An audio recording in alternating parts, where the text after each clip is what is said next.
Magandang araw mga kaibigan. Bigyan natin ngayon ng opinion, reaction itong article sa newstv5.com.ph. Okay, ito ang title. Tungkol ito sa kalokohan sa flood control projects. Marcos vows to blacklist contractors behind botched flood projects. Yung mga palpak. Blacklist ang mga contractors. Tanong, bakit contractors lang? Paano ang mga politiko?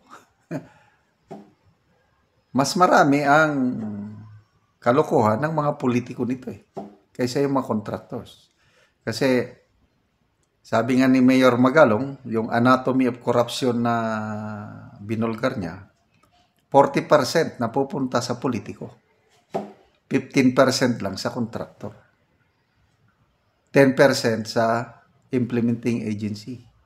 5% others, and 30% lang ang napupunta sa mga actual projects. And it makes sense. Naniniwala ako dito sa sinasabi ni Mayor Magalong. Tapos dito, sabi ng Pangulo, i-blacklist lang ang mga contractors. Okay. Amid alleged corruption in public infrastructure, President Marcos vowed to blacklist and possibly charge contractors behind substandard flood control projects.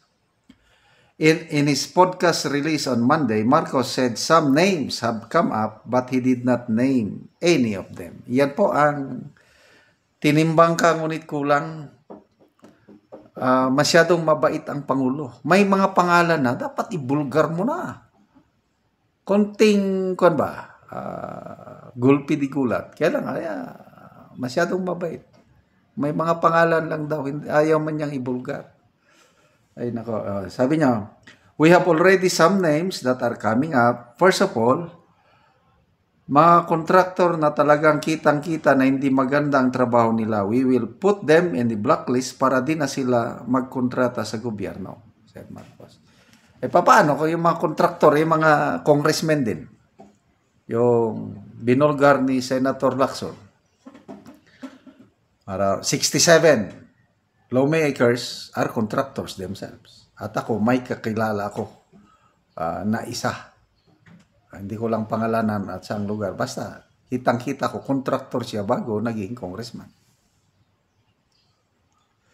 Lahat ito kakasuhan natin. Yes. Kasi, saan napunta yung pundong ito? Huwag nyo nang tanungin. Alam nyo naman Pag hindi sila makapag-explain mabuti, we have to take it to the next level. Wala na yung explanation na yan. Kitang-kita nga palpak Sabi nyo nga, palpak. Pa-explain niyo pa. Kasuhan nyo na. In sport, ayan, basta sinabi niyang, some lawmakers have pointed out that flood control projects, particularly dredging, have long been prone to corruption, with kickbacks reportedly reaching up to 50% of project costs. Some have even urged Public Works Secretary Manuel Bunuan to consider stepping down while the investigation is ongoing. Correct. Klaro na ang mga kapalpakan sa DPWH. Tapos, ang secretary nandyan lang.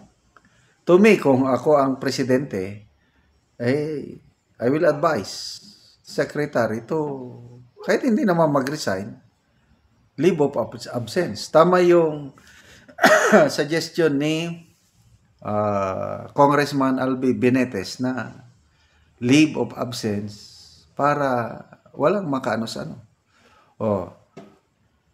Ang isa pang issue dyan, yung nag-collapse na bridge sa Isabela, na pag-alaman natin sa pamamagitan ni Senator Jinggoy and Senator Marcoleta, yung mga alleged involved na DPWH officials sa bumagsak na tulay, 1.2 billion, na promote pa.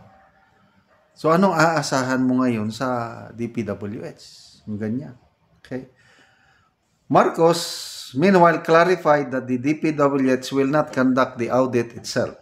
Sabi ng Pangulo, hindi talaga DPWH ang mag-audit. Kinuha lang natin yung listahan, kaya mahalaga doon sa pinag-usapan na isa sa publiko natin.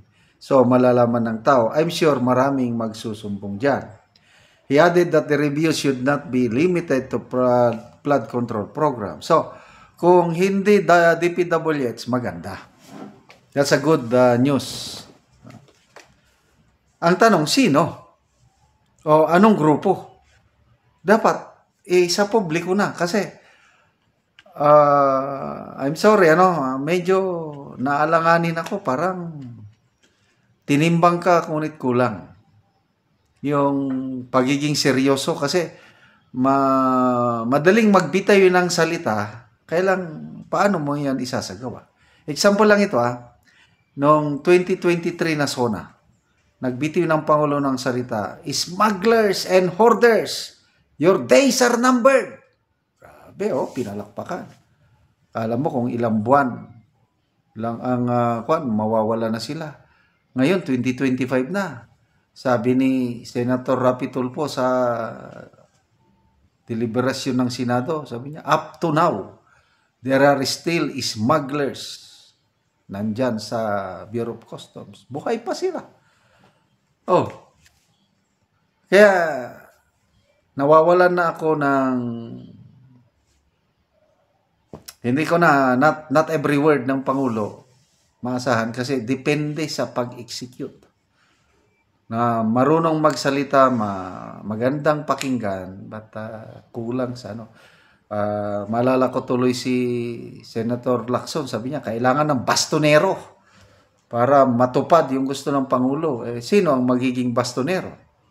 Ang Pangulo, sobrang bait. Nagsusuri nga siya. Ito, basahin natin yung sorry. Kaya sabi niya, kung sino man ang naging kasabwat sa kanyang klaseng pagtatrabaho, kagaya ng sabi ko, sorry na lang. Sorry na lang. Kahit alyado kita, hindi na ta maging alyado. Bakit ka mag-sorry? To me, pag gumagawa ng kalukuhan, walang sorry-sorry. Talagang panugutan mo. Bakit ang Pangulo pa ang nagsusuri? Doon mo makita ang kanyang likas na pagiging mabait. Na kung titignan mo, okay sana yung mabait. Kung yung normal na tao ka lang, kailan kung leader ka ng 116 million Pilipinos, sobrang bait mo.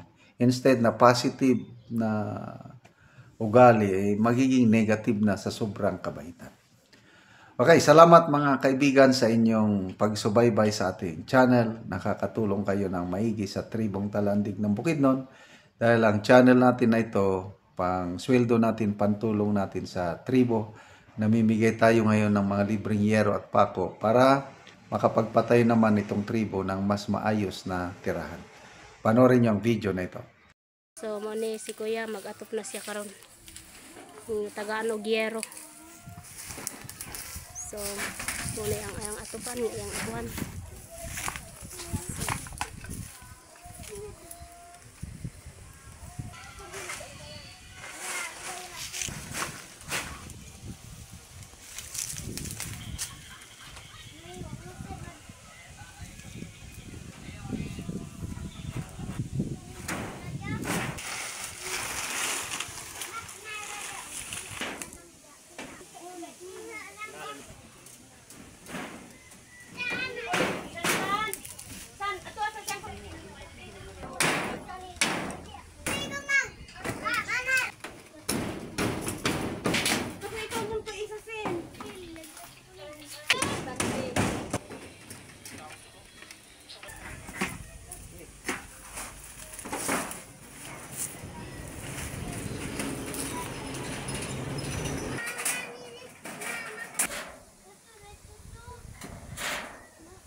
Sige. So karon na managid ang pag-atop ni Kuya sa yer. So na managid. So karon human na gyud ang pag-atop sa yero sa imong balay kuya unsa imong masulti. Salamat ako sa Ginoo nga ako gitagaan ako na grasya nga kaning balay nako na tupan ra gyud nga gitagaan ako kuan. Kaning grasya sa Ginoo. Salamat sa naghatag sa Ginoo. Hasta naghatag aning sin sa kuha nga. Salamat gyud kayo.